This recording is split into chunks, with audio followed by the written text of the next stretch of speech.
Kia ora, good morning and welcome to the Alicia McKay Show on today, Friday, the 15th of July. We have a sort of a special episode for you today, and that it's just me talking about books because I realised a couple of days ago, so something I've done very recently is that I have started keeping a log of all the books that I read, because I recognise that I read more books than the average bear. I know that. And I feel like I should be keeping better track of all the books that I read. And so last month for June, I started keeping a very short log in my diary of the books that I was reading. And last month, I realised just a couple of days ago when I counted, I read 14 books, which is quite a lot. Now, to be fair, I don't read that many books every month, and I'm certainly not going to have read that many this month for July. But that's still quite a lot of books.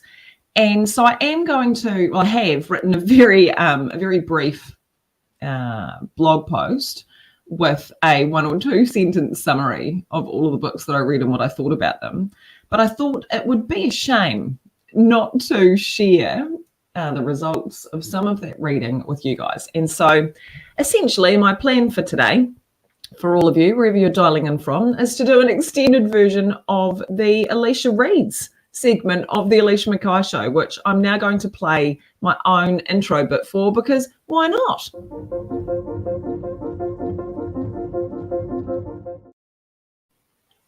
All right, now if you are not a reader and you are currently on the live stream, and you're thinking, I'm not into books, I actually come here for the funny Australian guy, then maybe this is your cue not to hang out here today. But if you are a card-carrying bookworm or just sort of a curious nerd, then this is absolutely going to be for you. All right, so I read 14 books, and obviously I'm not going to talk about all 14 of them because that would be ridiculous, but I am going to share some of my favourites with you rather than the ones I didn't like. Because, you know, that's a good thing to do. Now, one of the books that I read last month that is worth saying, I have spoken about on the show already at some length, which is Bullshit Jobs by David Graeber. So I'm not going to go into that again today because I have already given that a really good going over. But if you have not yet picked up that book, Bullshit Jobs, and you have any interest whatsoever in thinking differently about work and the world around you, then you just absolutely need to, because that is one of my favourite books. I think probably one of my favourite nonfiction books that I have read in a couple of years. And so that's really exciting. Now, one thing that's different about the way that I've been reading over the last little while is that when I started writing more for work, I started reading a lot more nonfiction. And so maybe 5 years ago, I found myself reading so much nonfiction that I couldn't remember the last time I'd read a novel. And last year, in I think about September or October, I came to realize that I'd read a couple of novels at best in the last little while. And so I put myself on a book ban where I wasn't allowed to read any nonfiction, especially business books. And so I put that in the last quarter of last year, and it was until the rest of the year was the plan. And so in early 2022, I was once again eligible to read nonfiction books. But I still spent the first 3 months of the year not picking up anything business related. So I told myself that if I dipped my toe back into the non-fiction waters, then they shouldn't be anything business or self-help related, because I'd overdosed on those in previous years. And so it's really changed and enhanced the way that I read, having that shift in what I was allowed to read. And I found myself reading a lot more novels, a lot more essays, and just generally enjoying greater diversity. So if you are live at the moment watching the live stream, I would love to hear what your go-to genre is. So what do you find yourself picking up at the cost of or the exclusion of all others? And are you overweighted at all in any particular genre? Do you read too much for work, or do you read too much sci-fi and you've lost handle on reality? I don't know. All right, some of the books I read this month in no particular order. So Steve Toltz is an Australian author, and he wrote one of my favourite novels of all time, a long time ago, called A Fraction of the Whole. Now, I rented A Fraction of the Whole from the Ashburton District Public Library. I think I must have been about 13, and just immediately fell in love with it. He is a very, very weird dude in a way that I just have so much time for. And so that book, which was his debut novel, was just such an exceptional read. And I realised that I'm going to tell you about a book and then recommending you another one. But A Fraction of the Whole is one of my favourite books of all time. Now, I was in Sydney last month, transiting through to Canberra, and I spotted on an airport shop bookshelf Steve Toltz's name written rather large on the front cover of this book, Here Goes Nothing, and got really excited all of a sudden because I thought, oh my goodness, don't tell me there's a new Steve Toltz book. Now, he had written another one after A Fraction of the Whole, which I've forgotten what it's called, which probably tells you most of it, right? Like, it was great, but it was just nothing on the first one. And so I got really excited when I saw this one, Here Goes Nothing by Steve Toltz.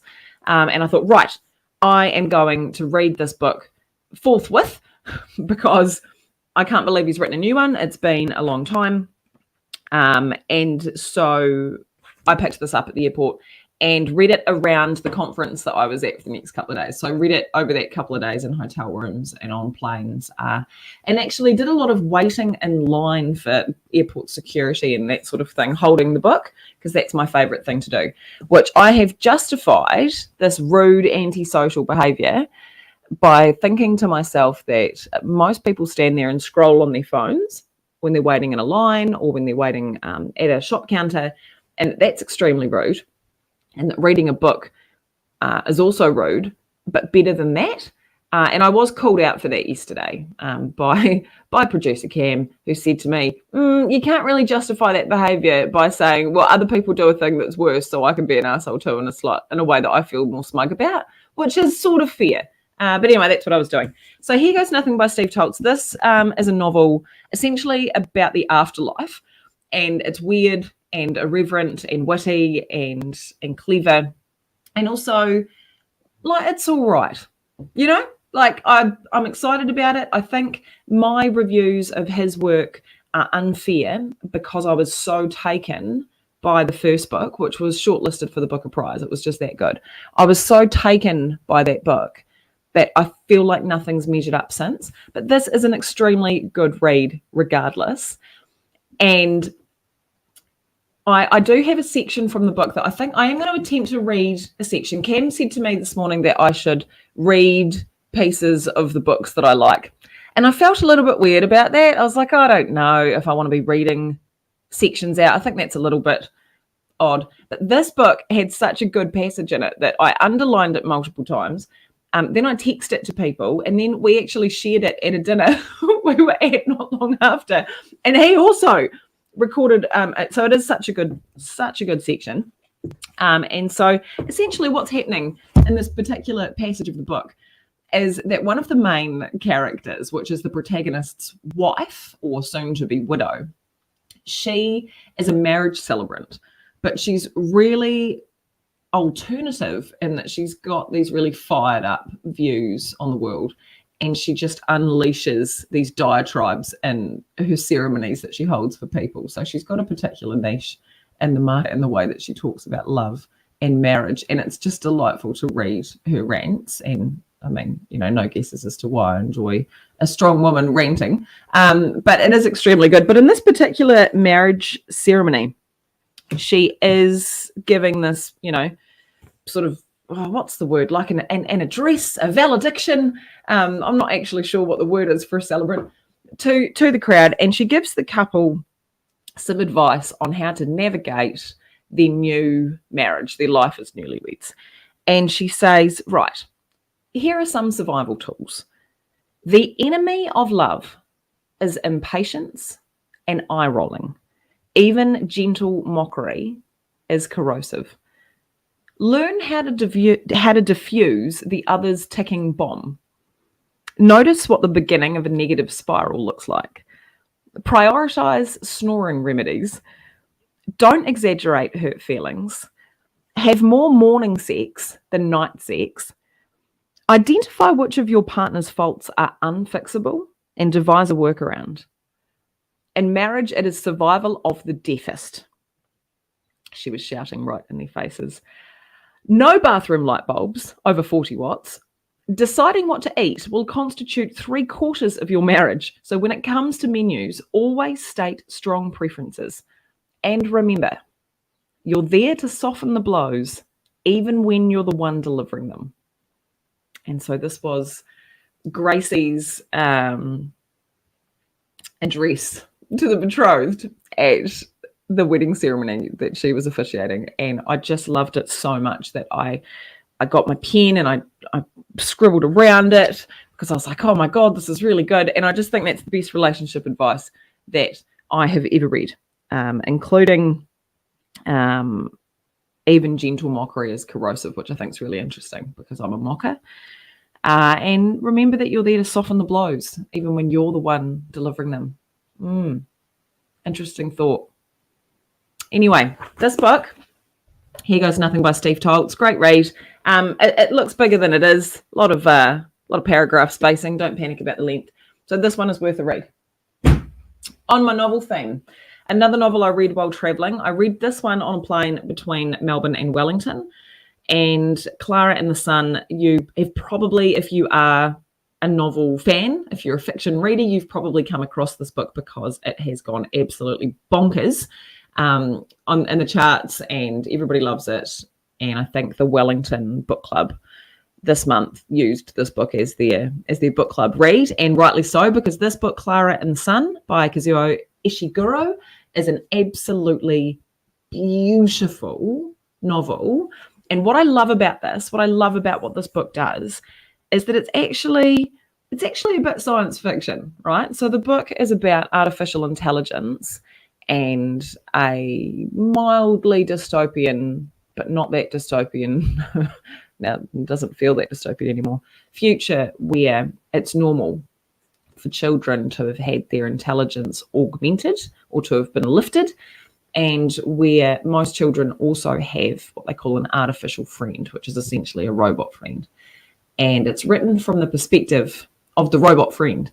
And look, I'm always very suspicious about sci-fi. It's not my favorite. Like, I sort of believe that the real world, if you zoom in on a bit of that, is weird enough that you don't really need to make anything up. Like, real life is bad enough. But this particular book, what it does really well, Clara and the Sun, is that it's a science fiction novel that doesn't really feel like one. It is gentle and it's emotional and it's quiet. It's a quiet book. I read it in one sitting. I think a lot of people could read it in one sitting, at least if it was a long sitting. You could read it in a day. It's not particularly long and it's easy to read.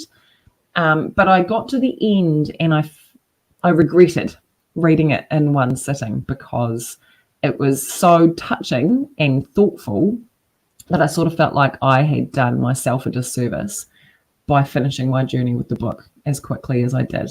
So Clara and the Sun is absolutely beautiful. It's so, so good. And if you are not particularly into science fiction or AI or any sort of genre like that, this would be an excellent way to mix it up a little bit. So Clara and the Sun, marvelous book, loved it. More novels. See, I'm just biffing them on the floor as I go. More novels I read in June 2022 that I really enjoyed.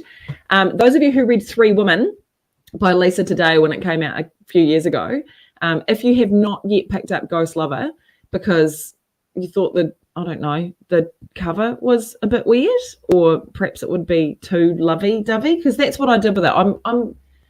I'm going to be super honest about this one. I loved Three Women by Lisa Today when it came out. I absolutely adored it. I thought it was so powerful and raw and thought-provoking and delicious, like any of you who read that book will have. And then I saw this book and it had all this pink on it. And it was very pink and it had a love heart on the front, which, to be fair, does appear to be oysters or something. Like, it's not actually a beautiful love heart. But I saw all this pink and jelly bean and love hearting and the word love on it, and I saw it in the shops a few times, and I was like, I'm not going to buy that. That looks like chick lit, which, if there are any Australians listening to this, I am sorry. That was my Kiwi contraction of female literature as chick lit. And so I didn't buy it the first few times I saw it. I thought, I'm not going to do it. And then I was, I don't know, waiting for something somewhere, flicking through it in a shop, and I got sucked in to a section that I'd flicked to at random. And I thought, okay, yeah, all right, I'm going to buy it. I loved the first one. I'm definitely judging a book by its cover, Trisha, judging a book just full stop, even though I'd already liked the author. Like, how's that for inbuilt patriarchal crap? But also, publishers have a lot to answer for here. Like, come up with different covers that don't put me in a stereotypical frame of mind, please. Anyway, this book is absolutely fucking magnificent. It is so good, and I regret not buying it earlier. I was stupid. If you see the pink and the jelly beans and you're either a woman or a man and you're like, I'm not a person that reads a book that's pink with jelly beans and love hearts on it, oh no. That is not at all an accurate representation of the experience that you're going to put your brain through by picking up Ghost Lover. So similar to Three Women, if you have read that, it is written in a series of vignettes of a particular part of a person's life. So there's a bunch of different journeys that you go on inside Ghost Lover in the same way that you did with Three Women. And you just follow, once again, the perspective of women at varying ages and stages in their lives having experiences related to, I mean, in theory, relationships, but also everything that's packed into that. And it is incisive. It is laugh out loud funny. It grabs you. And just, if you have not read this book, please do pick this one up. Lisa Today, Ghost Lover. But also, if you haven't read Three Women, and if that's maybe because you're a little bit like me, and when something gets really mainstream, you're like, oh, I don't want to read it. It's not really my thing, which is why I'm kind of an asshole, I guess. And we've covered that on previous shows. If you are that person and you've not yet read Three Women, please do that also, because it is so worth reading. So I'm just now feeling, a layer of shame about my judgmental behavior around book covers. It's another reason why I also don't buy books that have all the flowers on the front. There's this, I wonder if I can find one on my bookshelf. I probably can.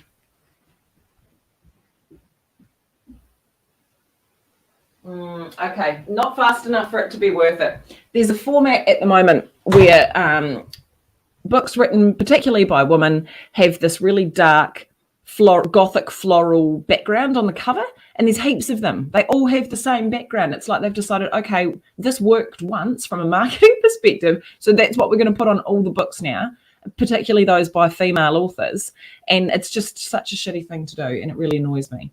But also it obviously works because I've bought a bunch of them, so maybe I should just shut my gob. Anyway, Lisa Today, very good.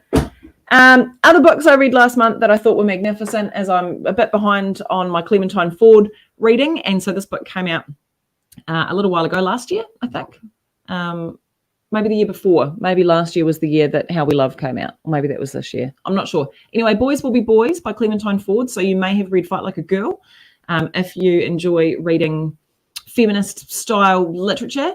If you don't follow Clementine Ford, she is an Australian feminist author and speaker and commentator. She's based in Melbourne. She's quite divisive, and what I love about her is that she doesn't feel the need to wrap her frustration and her thoughts and her commentary in language that makes anybody else feel good, particularly not the people that she's targeting. And so if you go to her Facebook page, she's got a set of rules on the top where she's just like, this is my page. I don't have to worry about your feelings or your opinion because it's my page. And you're going to come on here and you're going to comment and say, oh, that's not very fair on me. And I don't care because it's my page, so go away. Which is just very refreshing in the current environment. Anyway, Boys Will Be Boys as a commentary on, I guess, partly misogynistic culture. So it's grounded in, it begins by talking about Australian politics, but it's a global view and just talks about how toxic traditional ideas around masculinity and power and patriarchy are. But it's not just about how toxic they are for women, though they are extremely toxic for women when we start to look at things like sexual violence and gender inequality, but also how toxic that is for men. And she writes it from the perspective of the mother of a son and how she thinks about what her responsibilities are and how we speak to and with, not just about men in today's culture. So this is an extremely good piece of social commentary. I read this book in one sitting. I actually read it sitting at the State Library of Victoria in Melbourne, because I went to the library for the day while I was on holiday, because I'm that much of a good time. And then I bought it afterwards to complete my collection because I just think it's that good. She's so fierce. It's extremely good reading, in that it's grounded in data and really, really good evidence. It's not a rant book. It is an extremely well-researched, well put together, well-balanced piece of commentary that will leave you feeling ill when you realise the impacts of power and patriarchy in our society for all of us, and just how toxic it is for all of us. So it's an extremely good book. Be brave, pick it up. Boys Will Be Boys by Clementine Ford. God, I'm doing quite well, aren't I? What are we at? 8:25. How are we enjoying this? I see that we've got in the comments some comments from Karen. James Swallow, love a good thriller.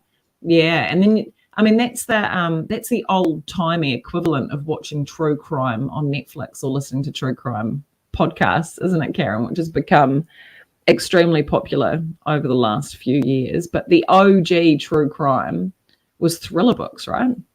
So I like that a lot. And I can see that we've got our news correspondent CV dialing in the chat to basically just poke me with a stick and remind me that I am a nerd, even when I like to suggest that I'm not, and he is. So thanks for your support, CV. Really good. I really appreciate it. All right. Now, this book, Young Mungo, is the new novel by Douglas Stewart. Now, Douglas Stewart wrote Shuggie Bain, which just skyrocketed, I think, in 2020 to just everybody's attention, right? So everybody wanted a piece of Shuggie Bain, which was a story about a young boy who grew up in Glasgow and had this really traumatic experience with an alcoholic mother and a super, not even working class, just really, really challenging, poverty-stricken childhood, and what it meant to grapple with addiction and relationships and poverty and housing insecurity and everything that goes with that as a young boy. And it was just so good. And everybody went, oh my God. And they didn't know what to do with themselves, me included. So Shuggie Bain, oh, what a book. So then this year he writes a new book, and he's put two dudes pashing on the front, which I'm just so into. Like, after my rant about book covers, about love hearts and jelly beans and gothic flower arrangements, how good is this book cover? I really apologize for those of you listening audio, with these two dudes just having a great up close pash on the front. So I'm really into this as a book cover. We need to see more stuff like this. All right. So this book is absolutely terrific, which will come as no surprise to those of you who are aware of Shuggie Bain. It's so Glaswegian. Like, it's really Glaswegian. So what Douglas Stewart does extremely well, which is really hard to do, is he writes really good dialogue, and he writes it in dialect. So he writes a lot of dialogue, and all of the conversations, and not just conversations, but thought processes of the people in the book are very thick and heavy on the Glaswegian accent. And so I can only imagine what this guy's Microsoft Word was doing. Like, I reckon 30% of this book would be a little red squiggly line as he was trying to write it, because it is that Glaswegian. It is horrifying. It is beautiful. The weaving of time and place, because you spend the whole book jumping across different periods of time. You know that something terrible has happened to the protagonist. You're not 100% sure how it ends up. You keep jumping from the end of the story to the middle of the story, back to the end, back to the beginning. And that is just so hard to do. Like, I think what a masterful author this guy is on a very technical level gets overshadowed by the fact that you're just so dragged into the story that you forget to notice what an absolutely stunning writer he is.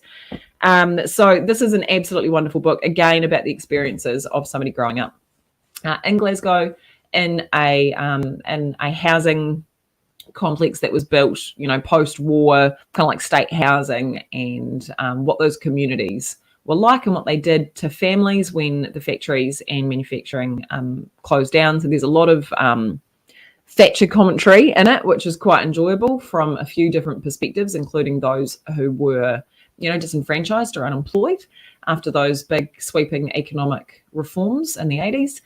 And so the ability of this author to bring that kind of context, that economic and social and political context, into an intensely personal story about a young man's experiences as a homosexual in that community is just like, it's just that good.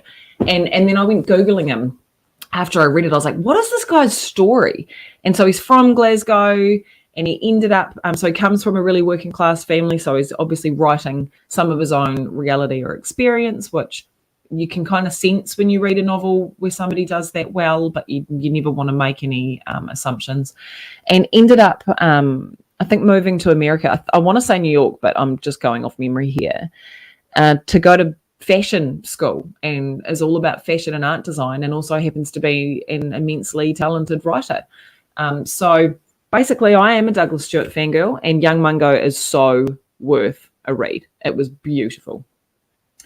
Now, I'm coming to the sort of the end of the episode. It's 8:30, and I've just been ranting about books for half an hour, and I'm either going to really make people's day with this particular episode, or we're going to lose a lot of listeners today, because people are going to tune in on their Spotify or on their Apple during the week. Oh, I'm going to catch up on the Alicia McKay Show and see what all the funny people are up to. And they're just going to hear me talking from a very non-expert perspective about all my favourite books of the last month and go, oh, this show's really gone downhill. You know when you watch a TV show and it should have finished at least one season before it did. So Californication was a good example of that I was talking about with some friends the other day, where like that was such a great show. It was an extremely good TV show. And just the last season or two, you're like, this should have finished. Like, this should have finished. Anyway, I'm not saying that the Alicia McKay Show is like that, because it isn't. It absolutely isn't. It just got me thinking.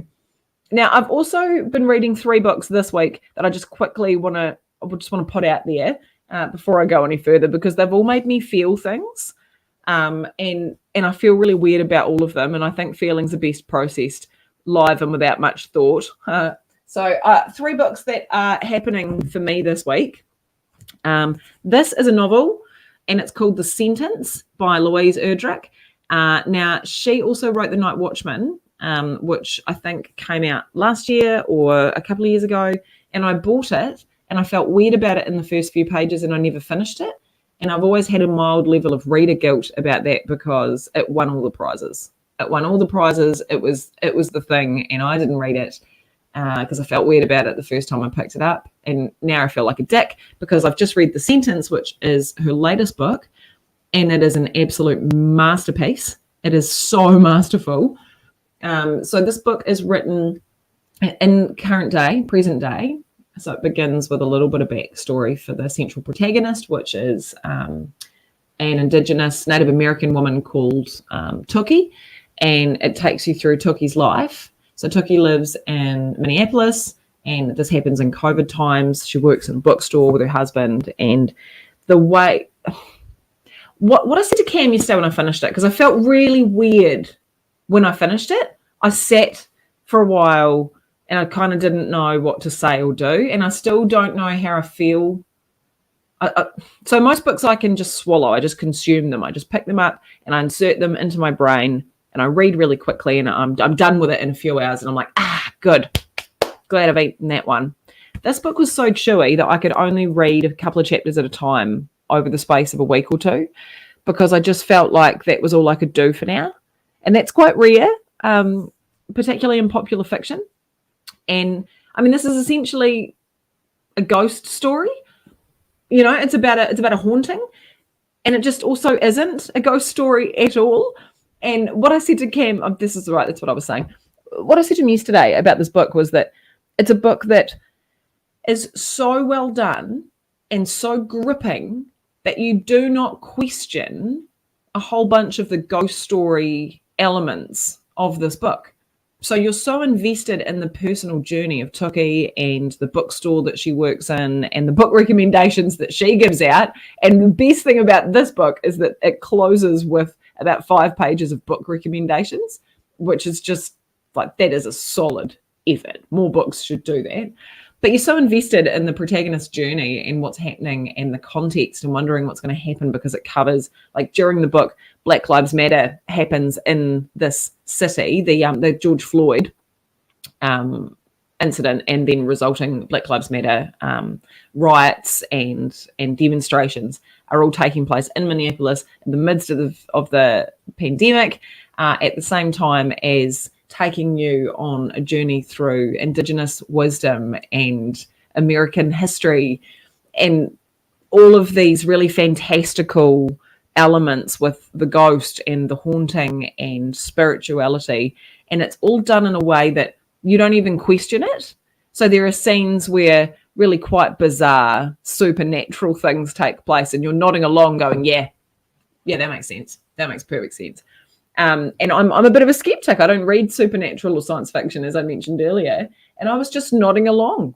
Yes, absolutely. This is great. So the sentence, Louise Erdrich, I'm going to say more about this at some point. I'm still having weird feelings about it. It left me feeling something. But that's a pretty good sign of a good book, right? And then this book is Bloody Woman by Lana Lopesi. So Lana Lopesi is a New Zealand author, and she is a Samoan woman who writes creative nonfiction. She's also an art director and a super arty chick. And I met her a couple of weeks ago at an Author Society workshop that she ran, and immediately fangirled. I think she's absolutely amazing. She's so great.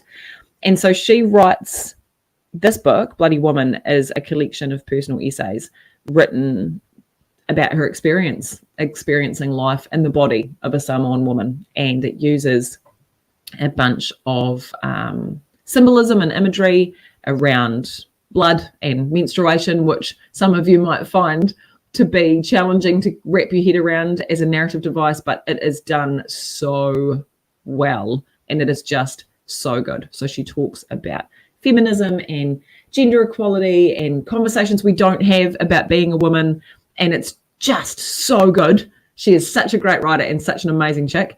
And it's, they're a collection of essays, so you can pick it up and move in and out as you need to. But every time I pick it up, it's been sitting on my kitchen counter for the last week or so, and I'll occasionally pick it up and flick through it and just start reading a section, because you can do that with an essays book. And Trick Mirror by Gia Tolentino is another one worth doing that with. And I just read a few pages. And so I was reading this morning before I came live her ideas around digital feminism and the unintended consequences of Me Too being kicked off on Twitter by Alyssa Milano, and what that meant for the original movement, which was kicked off by Tarana Burke, who is a Black woman in America, and how the erasure of the broader Me Too movement, which was around sexual violence for young brown and Black women, and how to manage that, and the life conditions that contribute to that around housing and income and employment and social support, and became about publicly claiming or publicly speaking out about incidents of sexual violence or assault by white women, and the erasure of the Indigenous experience or the Black or brown woman experience inside that. And she writes about that in such a beautifully nuanced and considered way. And these are concepts I've read about before, but always felt a little bit hard to get through. You're like, oh yeah, this is important. I've got to read about this. The way that Lana Lopesi writes, you're just with her nodding along. It is non-confrontational, but also extremely thought-provoking and powerful. So, Bloody Woman, Lana Lopesi, pick it up. And the other book that I started reading last night is the final one, I promise. We're 35 minutes in. I can see Karen saying that she is supposed to be doing research for a lit review, and now she wants to just read novels. Yeah, and it becomes addictive, Karen. Like, it took me a little bit to get back in the habit, and now it's just all I want to do, because you learn more about the world around you and the way people think and feel through a novel than you do by reading a psychoanalysis about it in a book which is just trying to get you to go to the website of some self-proclaimed thought leader. She says, without a hint of irony or hypocrisy. Okay, and so the final book that I'm going to mention, which I shouldn't really be mentioning because I've just started reading it, and that's kind of against the frame that I set for the episode around books that I read in June. Now, you've probably read this book if you're watching this on LinkedIn, because this is one of those books that everybody was reading and I decided I didn't have to, because I'm just a needlessly oppositional asshole like that sometimes. But this book is called 4,000 Weeks, Time and How to Use It. It is by Oliver Burkeman. It is a book about time. And if you have a look, if you are watching the video of this or the live stream of this, you'll see that in the first quarter of the book, it's packed full of little post-it flags, little post-it notes. And that is because I could barely get through a couple of pages without needing to underline and scribble and write and read quotes out to whoever was in the room around me and just think about things. It's that good. As soon as you start reading it, you're like, yeah. And so another formal apology from me being issued about avoiding this book for as long as I did, because it is that good. And I see Katie chiming in here saying that it's on her shelf and she hasn't read it yet for the same reasons, because it is a really popular book that everyone talks about. So yes, I bought this book some time ago, Katie, and it's been sitting in my window seat in a pile waiting for me to read it. And I picked it up. I wasn't even intending to read it yesterday. I picked it up and I just flicked it, and I don't know what I was doing. I just sat in the window seat and I was like, oh yeah, I got this one. And then about 3 pages in, that was the end of me. I was away. So Katie, pick it up. You should absolutely read it. It is so, so good. There are so many little flags in this book of things to read, quotes to read out, just particular ways of talking about things or ideas that I don't even know what to do with it. Would you like a couple? Would you like a couple of things I've underlined, Katie, to inspire you to read the book? I can see you nodding. All right, Katie. So he quotes Nietzsche. He quotes Nietzsche quite a bit, actually, which I've got a lot of respect for, with the quote that haste is universal because everyone is in flight from himself. So that was haste is universal because everyone is in flight from himself. And then he goes on to comment, or we plan compulsively because the alternative is to confront how little control over the future we really have. Oh dear. Yes, that's, yep. If those, any of you who are compulsive planners, and I look at my planner next to me and I am absolutely that, trying to give yourselves a false sense of security about how much control and agency you have over the future of your life, that one will hit you. He attacks the idea of planning and strategy and prioritizing future benefits over current enjoyments, which as a strategy person, I had a lot of fun poking around in and challenging my ideas about, because I think the idea that delayed gratification is a strength and something to aim for and something to be proud of, and a character strength that we should all be aiming for, you know, your marshmallow test, attacking that and saying, that's really damaging to grow up immersed in a culture that values delayed gratification. Ooh, that was an idea that got me very excited.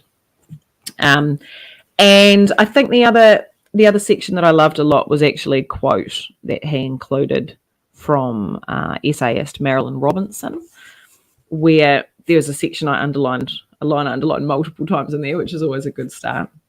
But he quotes Marilyn and he says that the spirit of the times is one of joyless urgency, which is quite bleak, and goes on to paraphrase that Marilyn Robinson observes that many of us spend our lives preparing ourselves and our children to be means to inscrutable ends that are utterly not our own. means to inscrutable ends that are utterly not our own. And I have thought about this so much recently around the way we use school and the education system to prepare good little employees and capitalists, and we make choices about what we educate our children about and how we educate them based on what's going to be useful for a future potential employer or job market, and how designing our lives around productivity and optimization and life hacks and making our personal and professional development choices based on what would make us a better employee or the means to somebody else's ends is just a really bizarre way to run a society or to run a family or to run a life.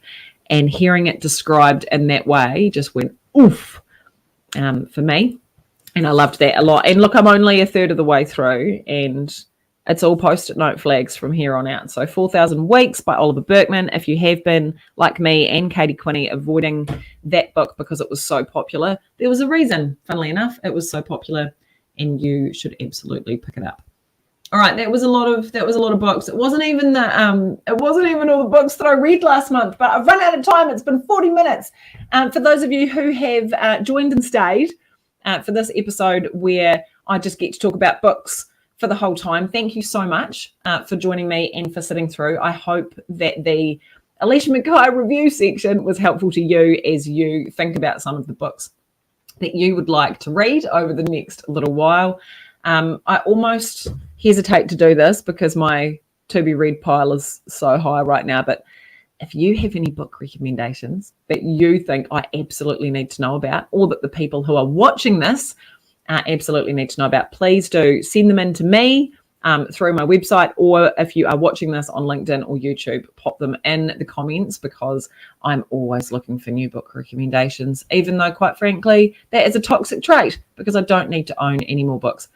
Thank you very much, everyone who joined us this morning. I hope you enjoyed this book episode, and I hope you go on to have a wonderful Friday and an excellent weekend, maybe by reading a book. See you next week, everybody. Ka kite.